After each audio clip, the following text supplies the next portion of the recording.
Šaika jaunimkė. Malonu, Šaika, davai. Jisai pats gimęs aukštosiuose Šančiuose, puikiai žino Šančius, skambino jo agentas Viktoras, kad jis labai jaudinasi. Tai rodo, kad jis tikrai yra asmenybė. Might lose some battles, but winning the war. I get knocked down, I get back up, get up and go. I stay ready for more. Go to the top till I level the score. Never gon' quit. Heard you seen some, but you never seen this. Bet on myself, 8 times, no trip, trust. Give me the loot. Mes visi paprasti žmonės, gyvenime šūdo buvo ir yra ir toliau belekiek, tai kalbam paprastai. Yra viena grupė yra jaunimkės, kur nurašyti visose mokyklose nieko nemoka, nieko negali. Kita dalis yra, nerodysiu pirštais, yra, kur šeimoje yra tam tikrų iššūkių. O kiti tie yra tokie, kur tokie, dar sistema nesulaužė, žinai. Kur dar galima, negalima. Vat mes labiausiai mūsų projektas Šilausyt yra apie tai, kad nelaužyti. Aš labai nenoriu apie mokyklos nieko šnekėti, čia net ne šios dienos tema, bet galiu pasakyti, kad nieko gero. Ok? Tai čia tik tuo ir baigėsi. Gerai? Toliau disciplina. Hebra. Disciplina. Va čia yra ta vieta, kur turbūt Eimantas truputį daugiau apie tai, ne? Savo, Eima, kava. Tai jūs manęs paklauskite iš tikrųjų, ko norėtumėt. Visų pirma, klyčkos tavo, kokios, kaip tavo, mane Eimantas. Eima mane vadina, visada Eima, jo. Eima nelabai, Eima, žinai, sutrumpina. Aš esu Egidijus, ne? Man labai patinka adrenalinas ir aš tame jau gyvenu. Aš net nebijau, kad balandžio 12 stebėsiu kovą ir palaikysiu tave. Aišku, naktį tai bus, bet tikrai palaikysiu, kaip ir pusė Lietuvos turbūt. Ir mano klausimas labai paprastas. Tu sakai, kad tu esi nuotaikos žmogus. Tas nuotaikos žmogus, tai tu atsikeli, pavyzdžiui, tu jauti, kad tau šūdina diena ir iš to išeini, ar tau nuo tų treniruočių, nuo to 3 kartų per dieną, ar nuo to langelio, nuo to prakaito tau jau, dėl ko tau užeina tas, ar čia tavo asmenybės kažkoks, kodėl ta diena yra tau šūdina? Būna blogų dienų, būna aišku ir nuo tų treniruočių, kad pavarsti nuo visko, nuo dėmesio, nuo chaoso ir panašiai. Bet jau būna tų tokių dienų, kur atsikeli, iš vis atrodo ne tavo diena ir tu nieko nenori veikti, nieko nenori daryti. Ir iš ko tu turi padaryti tos dalykus, kurių net nenori. Tu turi padaryti, nes bet dėl sporto, dėl ko? Dėl sporto, mano srities, sakykim, sportas, nes kitų srityje yra darbas, mokykla, universitetai ir taip toliau. Tai kiekvienas turi padaryti tą, nors nenori žiauriai viduje atsikeli ir, bet reikia, sakau, kad visos dienos nebus jos blogus. Kitą dieną švies saulė ir bus geresnė diena, kaip ir pas man iš karto klausimas, Hebra, kam būna šūdinų dienų? Kam šiandien buvo šūdina diena iš pat ryto? Ok, labai gerai. Kalbėti apie tai, kad yra bloga diena ir man šiandien bloga nuotaika, tai yra labai normalu. Man Teksase, pavyzdžiui, buvo toks etapas, buvau vienas visiškai 3 mėnesius gyvenau laukuose ir nebuvo nei artimų žmonių, nei draugų, nei kur atsivėm svetimoje šalyje. Laiko zona yra skirtinga, 7 valandas, negaliu su kažko surašinėti ar pabendrauti, tiesiog būdavo. Tai toks aš važiavau siekti tikslo, bet to tikslo nebuvo siekimo, nes nebuvo sukurtos sąlygos, visi galvotų išvažiuoja personalas, ten viskas bus rožėm nukota, bet taip iš tikrųjų nebuvo ir buvo jo, aš atsimenu, buvau susidėjęs lagaminus ir galvoju, kad baigiu čia karjerą, ten verkiau. Čia po valyje vyko, ne? Tuo metu? Ne, ten buvo po operacijos, irgi ten vadybiniai dalykai buvo, kurie, atrodo paprastas dalykas, kad išspręs, bet nieks jų neišsprendė ir atrodo, aš esu begalis, nieko negaliu padaryti, tiesiog. Ėjau, dariau. Bet tuo metu nenorėjai kalbėti kokį? Visko norėjai, iš tikrųjų, visko norėjai. Mesti, spjauti, bėgti. Jo, jauriai buvo sunku. Bet dabar, kaip pažiūrė, žinai, juokinga atrodo. Aišku, tokie sunkus dalykai, galiu pasakyti, kad užgrūdina. Dabar kiti yra laikai, visiems daug maž viskas lengva, nežinau kaip kitiem, bet per tą sunkų etapą gyvenime, kai praeini, paskui pažiūrė tai ir iš tikrųjų tas tave nežinau, sukūrė stipresnių vyrų ar moterims, sakykim, ypač kai jaunas, tau reikia finansų, labiausiai, ko tau reikia pinigų, rūbų, nori kažkam įteikti, kažką parodyti. Paskui, kaip suaugi, tu pagalvoji apie tos dalykus iš jūsų apie nieką, kaip tu apsirengęs būsi ir kaip aš šitą iš tikrųjų išmokau Los Andželė, nes ten yra daug milijonierių ir labai daug žmonių turtingų, kurie iš vis nieko neturi. Ta prasme, jie turi labai daug, bet jie atrodo, kad jie nieko neturi ir jie nieko nenori to parodyti, žinai. Tai neįsivaizduoju, tiesiog reikia, kaip pasakyti, tu nori visko, čia yra normalus dalykas ir tas yra siekimas, vis tiek tu turi kažkokią turėti motivaciją.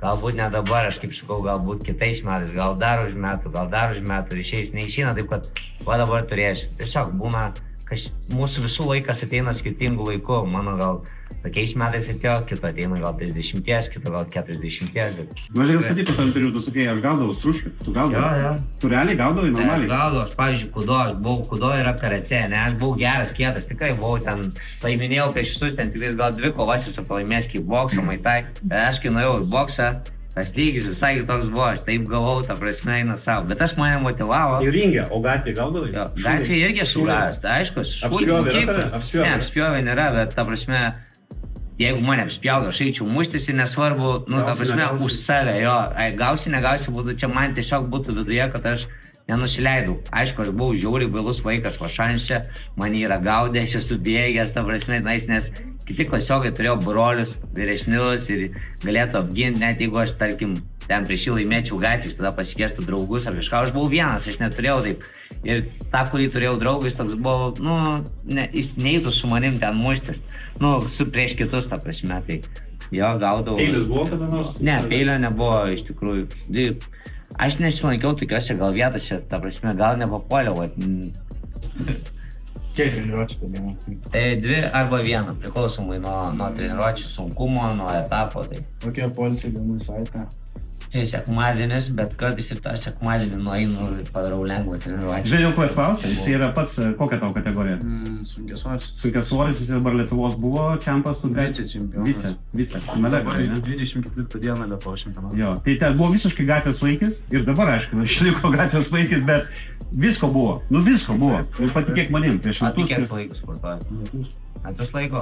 Čia šančią pradėjai? Pas Tai čia vietoje, ne? Patinka? Sunku. Nu, tai va. Gerai, taip, bet tas ir yra, reikia pripažinti, kad tai yra sunku, iš tikrųjų. Aš gal kol buvau jaunas, man taip netrodė sunku, nes aš labai mylėjau, bet paskui dabar aš galvoju, kai man reikia ruoštis ten 12 raundų kovoms. Sunku, nu ta prasme, tas treniruotės sunkios, toks grįžti, neturi jėgų, toks su kažkuo lygtais nori su draugais susitikti, bet tada aš jau dabar galvoju, ar man verta susitikti ar ne, aš geriau palisėsiu, kad tas būna guli, nieko negi, žiūri filmą ir viskas. Tai didelis pasitikėjimas, aš kaip sakau, aš vis dar save nuvertindavau, aš nežinau, ar čia blogai yra gerai, šiaip reikia savim pasitikėti, ne, taip sako, kad tu turi savim pasitikėti. Aš kai nukovot, aš pasitikiu, nes aš padariau darbą, aš dirbau iki to sunkiai.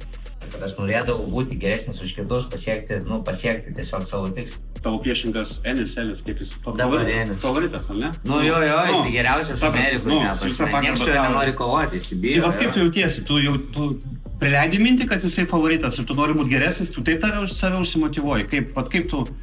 Jo, aš žinau, kad jis yra favoritas, jis geras, ta prasme, kovotojas, bet ta prasme, aš nebijau ir aš noriu, man patinka išbandymai, man tas vis būdavo ir dabar aš noriu važiuoti, gal aš laimėsiu. O tu save matai atsistojęs iš karto to, kiek tai žiūrovų to arenai? Daug.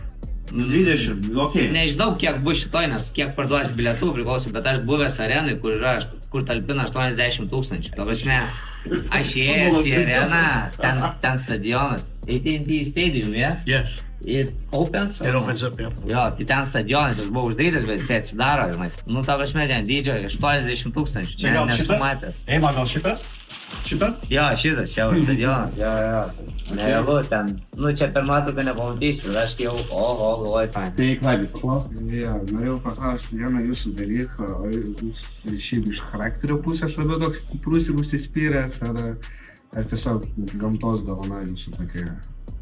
Aš kaip ir sakiau, aš buvau bailus vaikas, aš užaugau be tėčio, užaugau tik su mama, močiutė, krikšto mama ir vienintelis mano senelis buvo, bet jis nebuvo toks šiltas, nu jis toks šaltas buvo, realiai aš užaugau tarp moterų, tai turbūt, žinai, niekam negalėjau nei pasiskųsti gyvenime, nei nieko toks.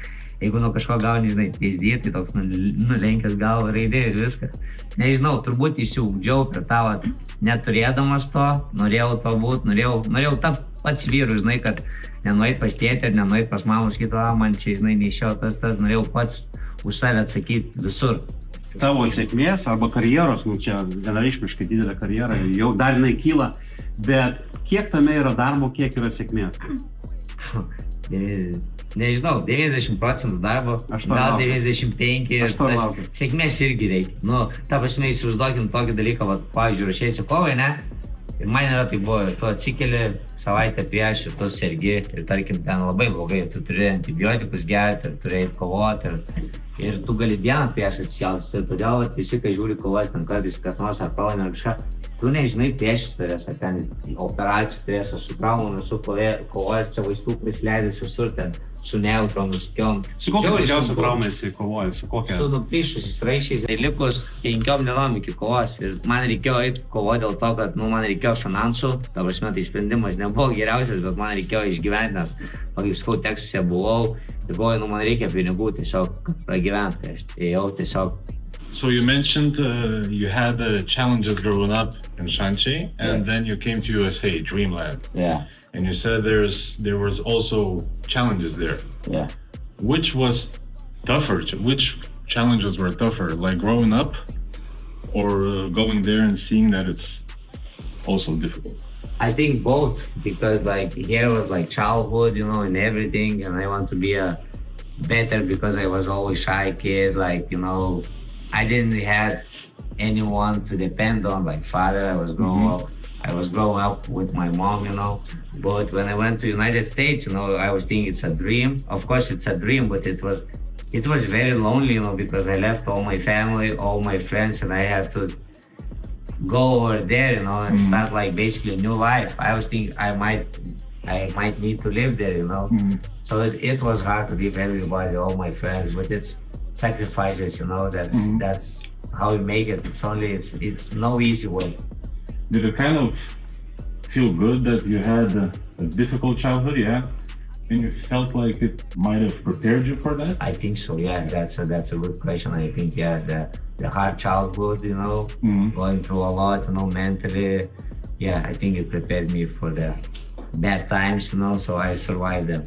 Yra tekę pastovėti už draugą. Jo, yra, prieš 2 netgi, jo, yra. Draugas buvo silpnesnis ir tiesiog puolė draugą ir tada aš įsikišau. O tai, kaip manot, yra verta stovėti už draugus ar ne? Matai, priklauso nuo situacijos. Aš manau, kad yra verta, bet irgi situacijos būna, kad tie draugai gali būti kalti ir gali būti, pridarę kokių nesąmonių ir tu, pas tai ateis, stovėsi, bet gal tavo draugas yra kaltas. Reiktų išsiaiškinti mano situaciją, bet jo, draugai, šeima, kartais šeima gali būti netokia svarbi kaip draugai gali tapti labiau šeima. Yeah. O dėl geriausių trenerių nėra, čia kažkur tu gal papulsi, paskui gal dar koks atsiras, eigoje. Jeigu tau seksis, laiminėsi ir panašiai, tada eisi ten rinktinės trenerio, bet nereiškia, kad žinomas treneris, jisai yra geras, labai aš Amerikai, daug žinomų trenerių, pas kuriuos buvau, tikrai atrodydavo, kad ten wow, tai šis jogas stebuklo nėra. Sakai, treneris individualus dalykas, ypač boksas, žinau, dabar neatsiminsiu koks kovotojas, bet su tuo pačiu treneriu labai ilgą laiką buvo. Tavo kampe stovintis treneris, kiek jau laiko su tavim? Mes nuo 12 metų. Ai, nuo 12 metų? Nuo 13 Tai va tas turbūt pačiam ir geriausias treneris. Jo, aišku, buvo man sunku, man reikėjo išvykti į Ameriką, aš jo negalėjau pasiimti kartu. Jo, Bružas, tai aš jo negalėjau pasiimti kartu, bet mes jo nuo vaikystės, aš turėjau tikslą, jis turėjo tikslą ir mes kaip komanda ėjom.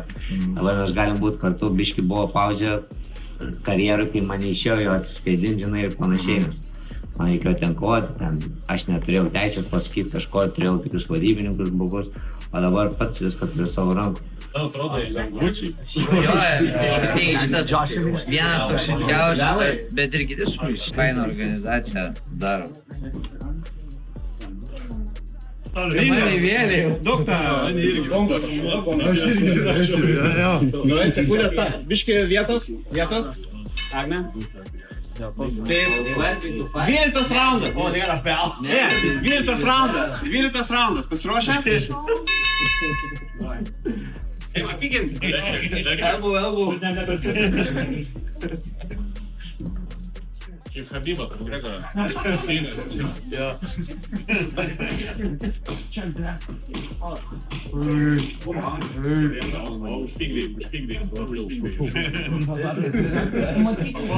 Kaip tu jautiesi? Va dabar. Tai gerai, fainai, iš tikrųjų, tokiam seniai dalyvavau, tikrai čia gera energetika, visi nieks nesusikaustė, visi tokie chill kaip namuose, kaip bendrijas, galės. Pastum kažką su tusais, nebaisu, kad kas nusišnekės.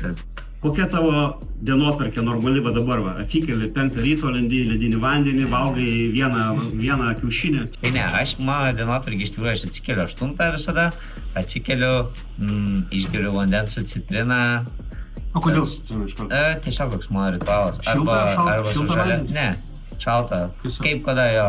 Imbierą kartais suvalgau tiesiog, žinai, žalią nusilupu, suvalgau imbierą. Tada išgeriu kavos, kai lieka maždaug 45 minutės. Viso, iki... Kavos? Jo, kavos. cukraus? Bet cukrus, be nieko, aš cukrus visiškai nevartoju, niekur visai. Nu. Visiškai jau daug metų nevartoju jokio cukraus. Tada važiuoju į treniruotę, pasportuoju, tada grįžtu namo, įsiskalbiu rūbus, įsidžiovinu pirštinę, žinai, padariau visą šitą, tada einu darytis valgyti. Pasigaminu valgyti. Bet jau normaliai valgiau, tada jau... Jo, pavalgau normaliai, sveikai, bet ta prasme, jo, pats mėgstu darytis, anksčiau valgydavau kavinėse, bet man... Ten glavandeniai, ryžiai, makaronai, tie visi. Tai viskas, va, saldžias bulvės, kas man patinka, saldžias bulvės įsiverdu, ten ryžių aš nelabai kažkaip mėgėjęs, patinka kino, kruopos, va, sakykime, ir jautiena, ar Ką reiškia kino vištiena. kruopos? Kino tokias yra. Kinola. Nežinau, ką primena. Bolivinė balanda, kažkas tokio panašaus. Ir viskas, tada būna, kad grįžtu, nu, va, pavalgau, tada pailsiu ir pažiūriu kažkokius, paklausau apie mediciną, podcastus, apie traumas, jeigu būna man traumas, kaip galima įsigydyti, pamedituoju, pagalvoju, ką galėčiau gyvenime nuveikti gero, ką, žinai. Pamedituoju tiesiog pabūnį su savim Su pakalbuoju. savim, dažniausiai podcastus įsijungiu, Neišskrendi ten, neišskrendu aš nieko. Ta prasme, čia nieko blogo, jinai įražo, aš turiu žmonių, kurie išskrenda, bet jeigu jiems gerai, tai gerai. Ir man būna kartais tokių, žinai, blogų etapų, kur aš noriu tiesiog vienas išvažiuoti. Čia man, va, kaip ir sakiau, apie tas dienas būna atsikeliu, nenoriu nieko matyti, nenoriu su niekom bendrauti, tai nereiškia, kad aš pykstu ant visų, tai reiškia, kad man reikia laiko su savim. Su savim man tiesiog. Tai va. Ir tada į antrą treniruotę? Jo, į antrą treniruotę, tada grįžtu ir pavalgau. Tai tu nemiegi tarp... Į tą gilų miegą. Bet šiaip jo, stengiuosi. tada žiūrėk, draugė nusivypas, tai žmona, Jo. ten, bet, o tai kaip tada? Tai jinai tiesiog, tu kai rašiesi, jinai tiesiog šalia kažkaip Tai palaikė. jinai dirbo savo darbus. Amerikoje tai mes būdavom, jinai, žinai, aš išvažiuodavau vienas į Ameriką, jinai atvažiuodavo, klydavo 2 savaitės, 3 savaitės veiklos. Jinai ten, žinai, ką man reikėdavo, tvarkydavo reikalų ten su vadyba, su ten kažką reikėdavo užpildyti, kažkokius popierius ir jo, palaikydavo, ką reikėdavo padaryti, žinai, ir ten kažką padaryti po treniruotės, valgyti ar kažką, bet aš mėgstu pats gamintis, tai kažkaip mėgstu, kaip ir sakau, užaugau toks, noriu viską pats, žinai, man atrodo, nebereikia pagalbos. Tas, kad būtų jo, gali tau nepasisekti, bet mes būsim šalia, mes padėsim, žinai, nesvarbu, nes kiti, žinai, galvoja tik apie tavo sėkmę ir jeigu tu būsi sėkmingas, mes būsim šalia, bet taip gyvenimas nėra, žinai, nes tu gali būti nesėkmingas, bet tu gali būti geras žmogus ir tau, tarkim, nepavyko, bet tu darai. Ir žvaigždės taip pat, ir celebričiai, mūsų krepšininkai, visi kiti patikė, kad manim. Visų pirma, esi žmogus. Asmenybė. Jokia veikla, joks sportas nepralenks asmenybės. Jokia. Todėl reikia investuoti į save. Ir teoriškai, skaityti, domėtis akademiškai, ir fiziškai. Čia labai viskas paprasta. Atrodo. Bet tai yra labai sunkus darbas. Okay? Tai ką, Hebra, ačiū tau labai. Mes ką pabaigai darom? Sumušam ranką, turbūt, sudedam. I like his cap on your head. Yeah. Okay. He doesn't like my cap on his head. Do you have another spare one? No? Here you go. Okay, thank you, sir. Sorry, but it's going to our museum, okay? Thank you, sir. But that's how you get. Who speaks English? Everyone. So I'll speak it slow, okay? That's how you get things in this world, by asking. If you don't ask, you don't get it. And that's one of the most important things you need to learn about life, is you have to ask. You can't be that quiet person in the back. Because he asked me, he got it. I got it. What's the worst thing that could have happened? I say, no. No? So my job, I'm Jesse, by the way. I'm from the United States. Okay. I met Imantas through a good friend of mine. I own my own business. I own a construction management company. And when I met Imantas, he was having a hard time organizing his life in boxing. So Imantas asked me to get involved in his life. So I got involved as an advisor / manager. So I kind of helped guide him in his career in boxing, you know, try to direct him in the right way.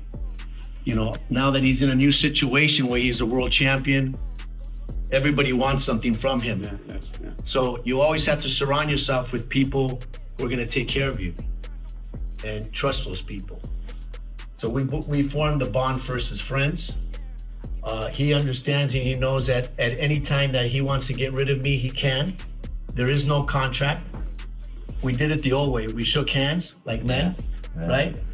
Yeah, Because I believe that, I still believe old school. I believe in the word of a man to another man. Yeah.